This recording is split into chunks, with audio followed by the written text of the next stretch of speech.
जय श्री कृष्ण दोस्तों। भागवत गीता में जीवन की मूल समस्याओं के उत्तर निहित हैं। गीता अपने आप में ज्ञान का एक सागर है, जिसमें जितना गहरा और जिस दिशा में गोता हम लगाएंगे, उतने ही गूढ़ रहस्यों की हमें प्राप्ति होगी।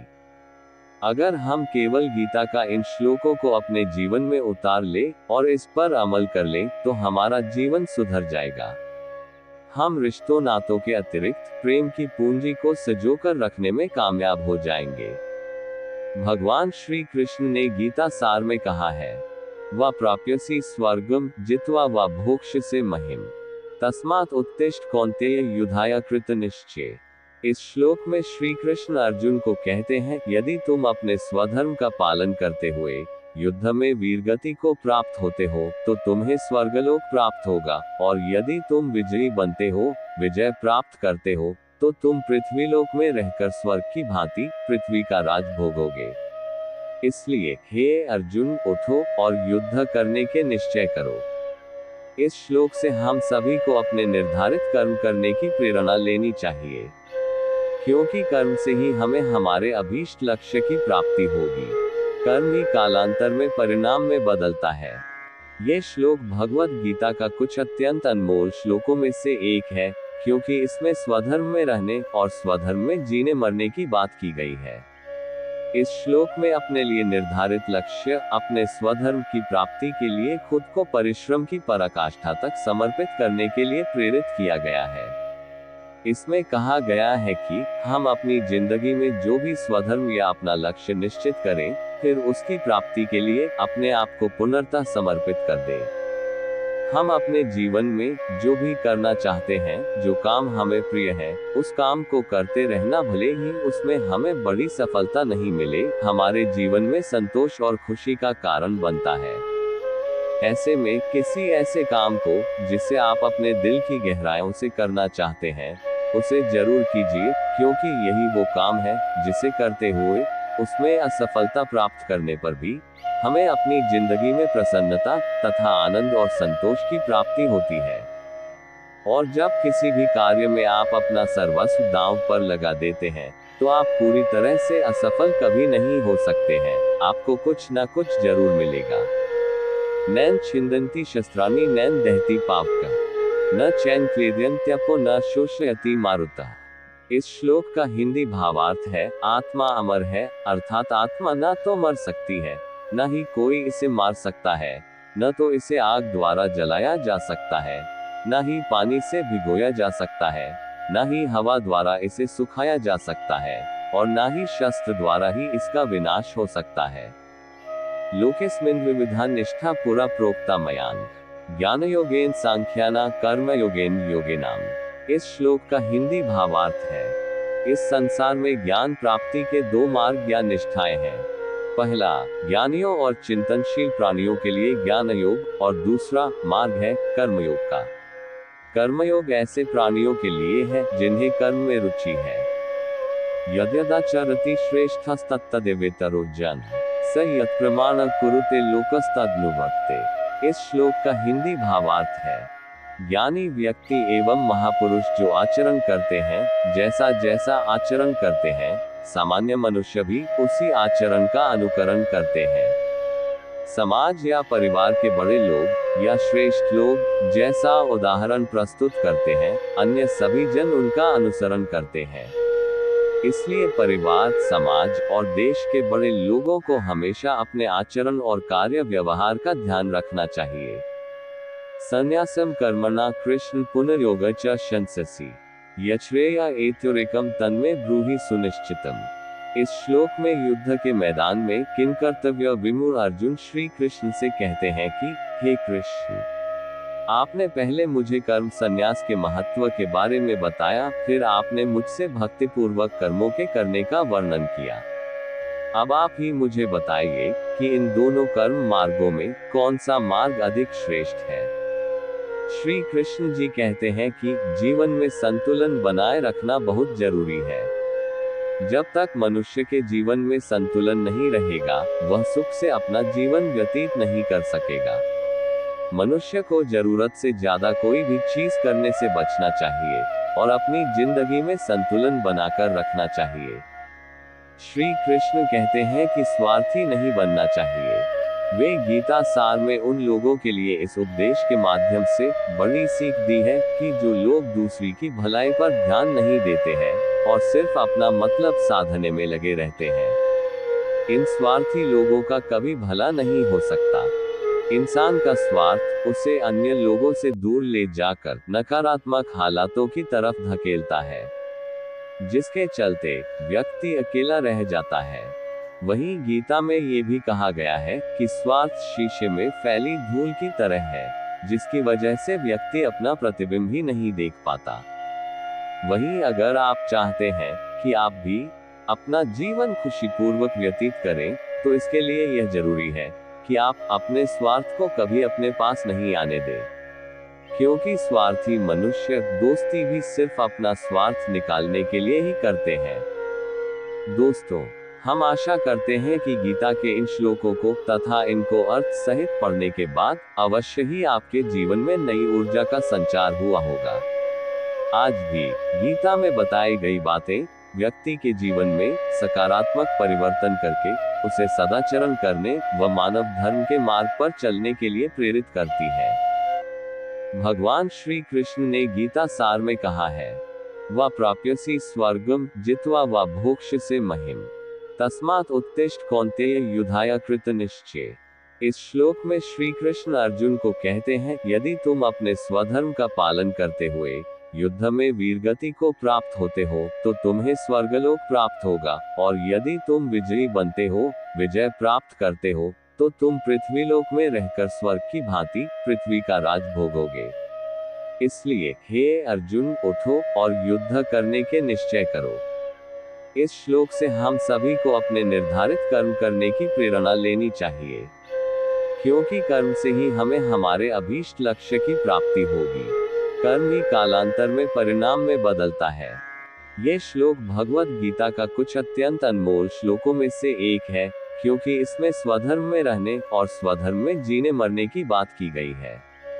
इस श्लोक में अपने लिए निर्धारित लक्ष्य, अपने स्वधर्म की प्राप्ति के लिए खुद को परिश्रम की पराकाष्ठा तक समर्पित करने के लिए प्रेरित किया गया है।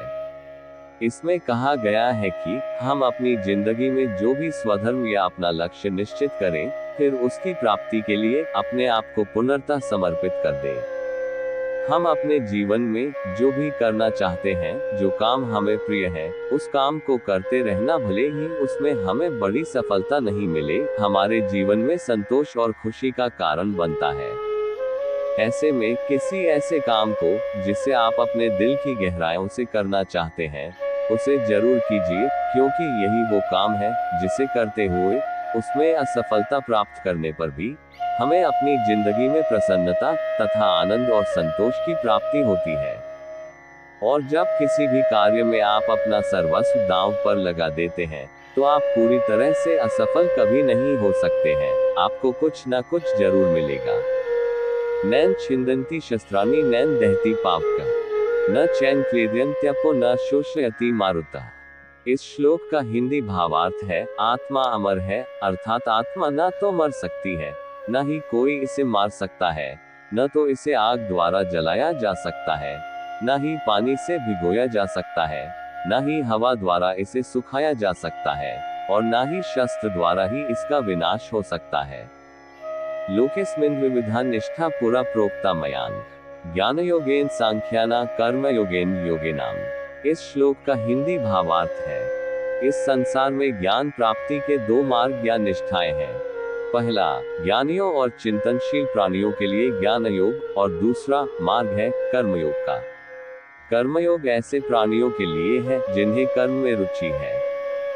यद्यदाचरति श्रेष्ठस्तत्तदेवेतरो जन स यत् प्रमाण कुरुते लोकस्तदनुवर्ते। इस श्लोक का हिंदी भावार्थ है, ज्ञानी व्यक्ति एवं महापुरुष जो आचरण करते हैं, जैसा जैसा आचरण करते हैं, सामान्य मनुष्य भी उसी आचरण का अनुकरण करते हैं। समाज या परिवार के बड़े लोग या श्रेष्ठ लोग जैसा उदाहरण प्रस्तुत करते हैं, अन्य सभी जन उनका अनुसरण करते हैं। इसलिए परिवार, समाज और देश के बड़े लोगों को हमेशा अपने आचरण और कार्य व्यवहार का ध्यान रखना चाहिए। संन्यासम कर्मणा कृष्ण पुनर्योग च शंससि यच्छ्रेया एत्युरेकम तन्मे ब्रूहि सुनिश्चितम। इस श्लोक में युद्ध के मैदान में किन कर्तव्य विमूढ़ अर्जुन श्री कृष्ण से कहते हैं कि हे कृष्ण, आपने पहले मुझे कर्म संन्यास के महत्व के बारे में बताया, फिर आपने मुझसे भक्ति पूर्वक कर्मों के करने का वर्णन किया। अब आप ही मुझे बताइए कि इन दोनों कर्म मार्गों में कौन सा मार्ग अधिक श्रेष्ठ है। श्री कृष्ण जी कहते हैं कि जीवन में संतुलन बनाए रखना बहुत जरूरी है। जब तक मनुष्य के जीवन में संतुलन नहीं रहेगा, वह सुख से अपना जीवन व्यतीत नहीं कर सकेगा। मनुष्य को जरूरत से ज्यादा कोई भी चीज करने से बचना चाहिए और अपनी जिंदगी में संतुलन बनाकर रखना चाहिए। श्री कृष्ण कहते हैं कि स्वार्थी नहीं बनना चाहिए। वे गीता सार में उन लोगों के लिए इस उपदेश के माध्यम से बड़ी सीख दी है कि जो लोग दूसरी की भलाई पर ध्यान नहीं देते हैं और सिर्फ अपना मतलब साधने में लगे रहते हैं, इन स्वार्थी लोगों का कभी भला नहीं हो सकता। इंसान का स्वार्थ उसे अन्य लोगों से दूर ले जाकर नकारात्मक हालातों की तरफ धकेलता है, जिसके चलते व्यक्ति अकेला रह जाता है। वहीं गीता में ये भी कहा गया है कि स्वार्थ शीशे में फैली धूल की तरह है, जिसकी वजह से व्यक्ति अपना प्रतिबिंब ही नहीं देख पाता। वहीं अगर आप चाहते हैं कि आप भी अपना जीवन खुशीपूर्वक व्यतीत करें, तो इसके लिए यह जरूरी है कि आप अपने स्वार्थ को कभी अपने पास नहीं आने दें, क्योंकि स्वार्थी मनुष्य दोस्ती भी सिर्फ अपना स्वार्थ निकालने के लिए ही करते हैं। गीता में गौ माता को पवित्रतम प्राणी माना गया है। गौ माता में दिव्यता होती है और उसकी पूजा द्वारा अच्युत और निर्मल गतियों को प्राप्त किया जा सकता है। सर्वधर्मान् परित्यज्य मामेकं शरणं व्रज अहम त्वा सर्वपापेभ्यो मोक्षयिष्यामि मा शुच। इस श्लोक का अर्थ है, सभी धर्मों को त्याग कर अर्थात हर आश्रय को त्याग कर केवल मेरी शरण में आओ, मैं तुम्हें सभी पापों से मुक्ति दिला दूंगा, इसलिए शोक मत करो। वितमेव कलो नृणा जन्माचार गुणोदय धर्मन्याय व्यवस्था कारण बल में भी। इस श्लोक का अर्थ है कि कलियुग में जिस व्यक्ति के पास जितना धन होगा, वो उतना ही गुणी माना जाएगा और कानून न्याय केवल एक शक्ति के आधार पर ही लागू किया जाएगा। अहंकारस्य चाचित्वात् चित्तस्य च तथैव च आलम्बनत्वं नास्त्येव सदाहन्त्ययं प्रति। इस श्लोक का अर्थ है, अचेतन होने के कारण से अहंकार और चित्त भी अनात्मा ही है। इसी से वे हमेशा मैं जैसे ज्ञान के विषय नहीं बनते। अहंकार से बचने के लिए क्या कहती है गीता? दंभो दर्पोभिमानश्च क्रोध पारुष्यमेव च अज्ञान चाभिजातस्य पार्थ संपदमासुरीम। गीता में भगवान श्री कृष्ण कहते हैं, दंभ, घमंड, अभिमान, क्रोध, कठोरता और अज्ञान, ये सब आसुरी संपदा को लेकर उत्पन्न हुए पुरुष के लक्षण हैं। भगवान श्री कृष्ण ने इन दुर्गुणों को आसुरी संपदा कहा है। आसुरी संपदा का अर्थ है तमोगुण से युक्त अहंकार, दंभ, घमंड, अभिमान, क्रोध तथा कठोरता आदि दुर्गुणों और बुराइयों का समुदाय जो मनुष्य के अंदर विद्यमान रहते हैं। ये ही दुर्गुण मनुष्य को संसार में फंसाने वाले और अधोगति में ले जाने वाले हैं। अहंकारी व्यक्ति अज्ञान और मूर्खता का परिचायक है। मनुष्य में जिसके द्वारा अपने धन, बल, यौवन, जाति, कुल, सौंदर्य, कला, विद्वता, सद्गुणों और सत्ता का नशा होता है, उसे ही अहंकार, दंभ, अभिमान, घमंड या गर्व कहा जाता है। दूसरों की तुलना में खुद को ऊंचा, श्रेष्ठ व पूज्य समझना, मान बढ़ाई, प्रतिष्ठा और पूजा करवाने की भावना रखना, और इन सब के प्राप्त होने पर प्रसन्न होना और दूसरों को तुच्छ समझकर उनकी अवहेलना करना, ये सब अहंकार के ही लक्षण हैं। अहंकारी व्यक्ति सदैव अपनी ही प्रशंसा करते रहता है। दूसरे लोग चाहे कितने ही बड़े क्यों न हो, उसे अपने से बौने ही लगा करते हैं। इस तरह अहंकार व्यक्ति के अज्ञान और मूर्खता का परिचायक है। गीता में भगवान ने इन्हीं आसुरी संपदा से युक्त लोगों को अहंकार विमूढ़ात्मा करता हमिति मन्यते कहा है।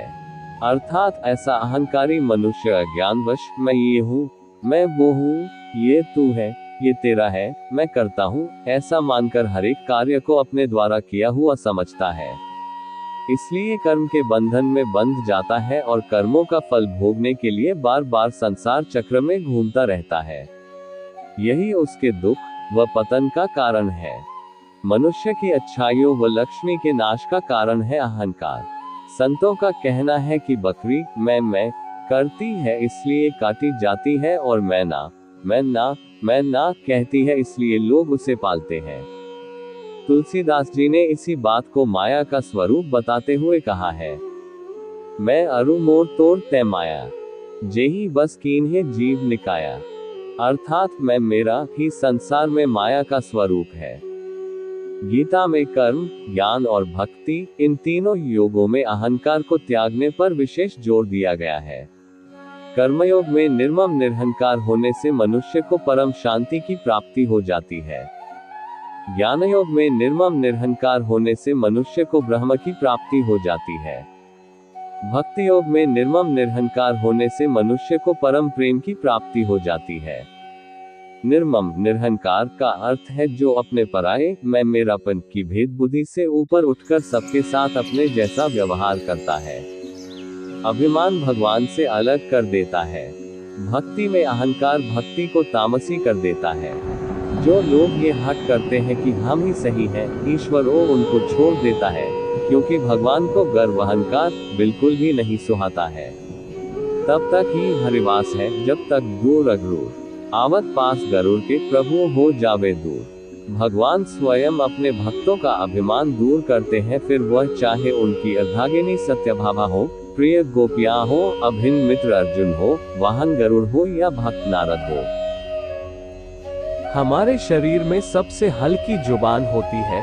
सारे लोग इसका वजन संभाल नहीं पाते। जो संभाल पाते हैं वह जीवन में आगे बढ़ जाते हैं, जो नहीं संभाल पाते हैं वह पीछे रह जाते हैं। सफलता प्राप्त करने के लिए या इसे हासिल करने के बाद उसे बरकरार रखने के लिए अपनी जुबान को काबू में रखना आवश्यक होता है।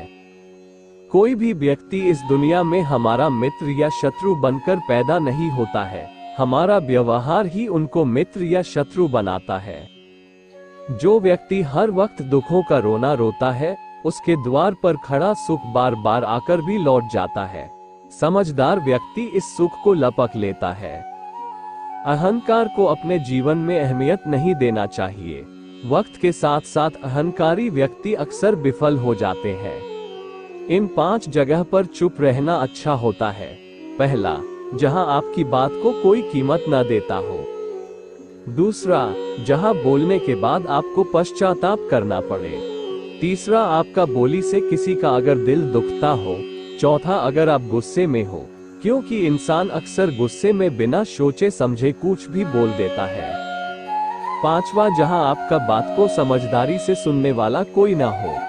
कभी कभी हमें अपना जिद को शांत कर लेना अच्छा होता है, क्योंकि हमें हर जिद खुशी नहीं देती। अक्सर लोग अधिकार जताना पसंद करते हैं, परंतु रिश्ता निभाना नहीं जानते। झूठ का जिंदगी ज्यादा दिन नहीं होती है, पर सच ही वो चीज है जो अंत तक साथ देता है। जहां नाराजगी की कदर ना हो, वहां नाराज होना छोड़ देना चाहिए। जिंदगी में अगर खुश रहना है तो दूसरों की बकवास को अनदेखा कर देना चाहिए। कभी किसी से दिल दुखने वाली बात नहीं करनी चाहिए, क्योंकि वक्त तो बीत जाता है, परंतु कही गई बातें हमेशा याद रहती है। एक क्षण में जिंदगी नहीं बदलती, परंतु एक क्षण में सोच कर लिया हुआ फैसला जिंदगी को जरूर कामयाब कर देती है। खुद पर यकीन करके हर काम करना चाहिए, क्योंकि खुद पर यकीन करके किया हुआ काम ही ताकत बन जाता है। दूसरों पर भरोसा करने से मनुष्य कमजोर बन जाता है।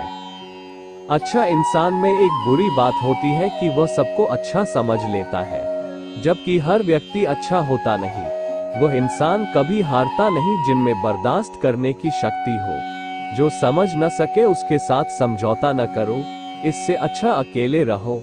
कम से कम सुकून इस बात का रहेगा कि समझने के लिए कोई है ही नहीं।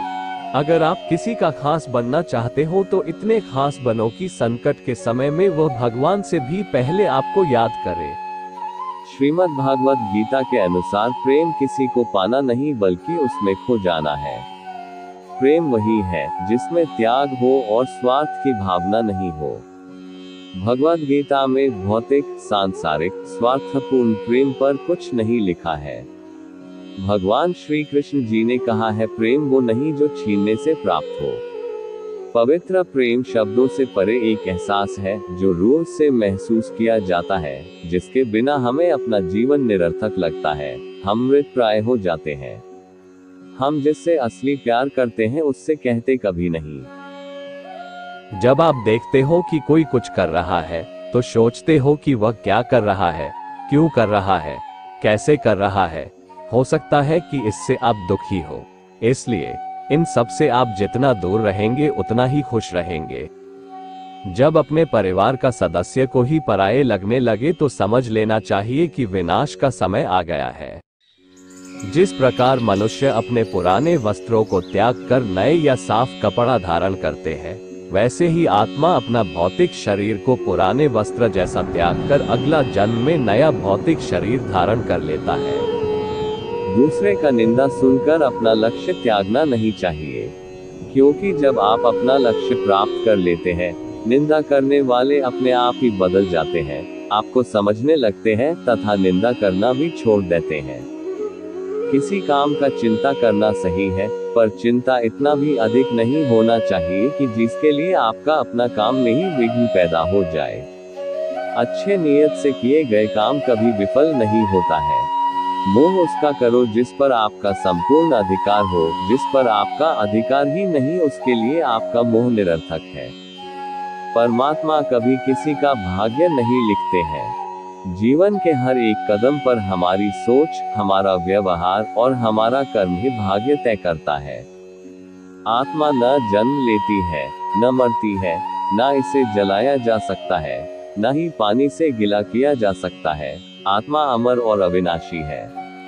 मैं किसी के भाग्य का निर्माण नहीं करता और न ही किसी के कर्मों के फल देता हूँ। व्यक्ति या जीव का कर्म ही उसके भाग्य का निर्माण करता है।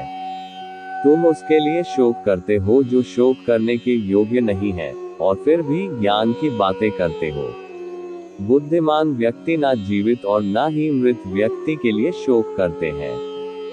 मनुष्य अपने विश्वास के जरिए निर्मित होता है। जिस तरह से वह विश्वास करता है वह उसी तरह बन जाता है। सही जानने की शक्ति यानी झूठ को सच से पृथक समझने की विवेक बुद्धि को ही किसी हद तक ज्ञान कहते हैं। वो जो इस ज्ञान में विश्वास नहीं रखते, मुझे प्राप्त किए बिना जन्म और मृत्यु के चक्र का अनुगमन करते हैं। जो दान बिना सत्कार के कुपात्र को दिया जाता है वो तमस दान कहलाता है। मनुष्य संप्रदाय दो ही तरह के हैं, एक दैवीय संप्रदाय वाले, एक असुरी संप्रदाय वाले। दैवीय संप्रदाय वाले मुक्ति की तरफ ले जाने वाले हैं और असुरी संप्रदाय वाले नरक की ओर ले जाने वाले हैं। भय का अभाव, अनंतःकरण की निर्मलता, तत्ज्ञान के लिए ध्यान योग में स्थिति, दान, गुरुजन की पूजा, पठन पाठन, अपने धर्म के पालन के लिए कष्ट सहना, ये दैवीय संप्रदाय के लक्षण है। शास्त्र, वर्ण, आश्रम की मर्यादा के अनुसार जो काम किया जाता है वह कार्य है और शास्त्र आदि की मर्यादा से विरुद्ध जो काम किया जाता है वह अकार्य है। अगर आप जीवन में परेशान हैं, कोई सही मार्ग नहीं मिल रहा हो, असफलता के कारण मन दुखी है, तो भगवत गीता के केवल इन श्लोकों को भगवान श्री कृष्ण का ध्यान करते हुए पढ़ने से तत्काल मार्गदर्शन मिलने लगता है। आजकल का जीवन भाग दौड़ वाला जीवन है। इस भाग दौड़ के बीच अगर हम थोड़ा से भी समय निकालकर भागवत गीता का कुछ ही श्लोक पढ़ लें, तो मन को शांति मिलती है। यही शांति सुखी जीवन जीने का बुनियाद है। पाप के बारे में कहा गया है कि किसी को दुख या पीड़ा देना ही पाप है। जीव हत्या को सबसे बड़ा पाप कहा गया है। अनावश्यक हरे पेड़ को काटना भी पाप है। अक्सर लोग चाहते हैं कि आप बेहतर करें, लेकिन वह यह नहीं चाहते हैं कि आप उनसे भी बेहतर करें। अगर कामयाब बनना चाहते हैं तो मंजिल पर नजर रखना जरूरी है। जब तुम नीचे गिर जाते हो तो कोई तुम्हें उठाने नहीं आएगा। पर अगर तुम उठ जाओगे तो देखोगे कि सभी तुम्हें गिराने आ रहा है। अपना जिंदगी में हम कितने सही है ये सिर्फ दो ही जानते हैं, एक परमात्मा और एक अपना अंतरात्मा। ठोकर लगने पर अक्सर वस्तु टूट जाते हैं, पर एक कामयाबी ही है जो ठोकर लगने के बाद ही मिलती है। ईमान धर्म को खोकर कमाया गया धन संपत्ति से जीवन सफल नहीं होता है, अंत में उसे त्याग देना अपने जिंदगी के लिए उत्तम होता है। मरने वाले पर सैकड़ों व्यक्ति रोने के लिए आ जाते हैं, पर जो जिंदा है उसे समझाने वाला सही एक भी व्यक्ति नहीं मिल पाता है।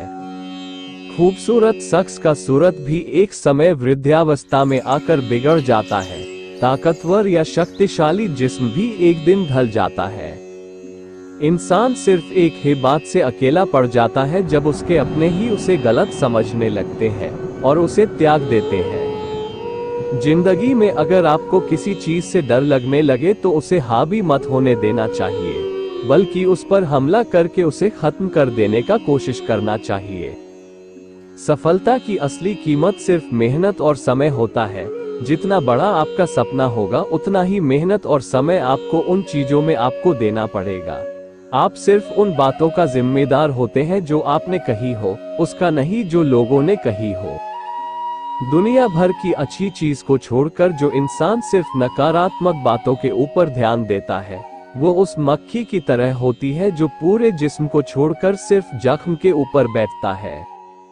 क्रोध करना बुरा होता है, लेकिन जहां जरूरत होती है वहां दिखाना जरूरी होता है, वरना गलत करने वाले को एहसास नहीं होगा वो गलत कर रहा है।